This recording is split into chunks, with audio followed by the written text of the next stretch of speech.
আগামী ২৪ ঘন্টায় দেশের বন্যা পরিস্থিতির উন্নতি হওয়ার কোনো সম্ভাবনা নেই বলে জানিয়েছে বাংলাদেশ আবহাওয়া অধিদপ্তর।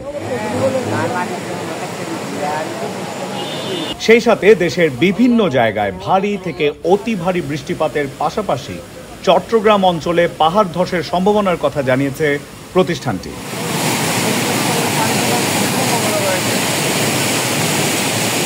এই গরমে ওয়ালটন এয়ার কন্ডিশনার এক্সচেঞ্জ অফারে স্প্লিট এসিতে ২৩,৪০০ টাকা পর্যন্ত এবং কমার্শিয়াল এসিতে ৪২,৮২২ টাকা পর্যন্ত নিশ্চিত ছাড়।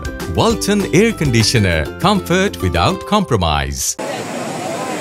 বাংলাদেশ আবহাওয়া অধিদপ্তরের সহকারী আবহাওয়াবিদ আফরোজা সুলতানা দ্য ডেইলি স্টারকে বলেন, আগামী ২৪ ঘন্টা চট্টগ্রাম, বরিশাল, সিলেট, ময়মনসিংহ ও ঢাকা বিভাগের অনেক জায়গায় ভারী থেকে অতি ভারী বৃষ্টিপাতের সম্ভাবনা রয়েছে। তবে আগামী ২৪ ঘন্টা পরে ভারী বৃষ্টিপাতের প্রবণতা কমে আসতে পারে এবং সেই সাথে বন্যা পরিস্থিতি ভালোর দিকে যাওয়ারও সম্ভাবনা রয়েছে।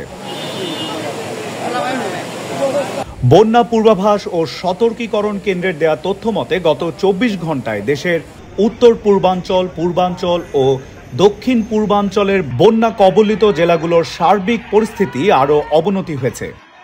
দেশের নদ নদীর প্রায় ৫২টি পয়েন্টে পানি বৃদ্ধি অব্যাহত রয়েছে।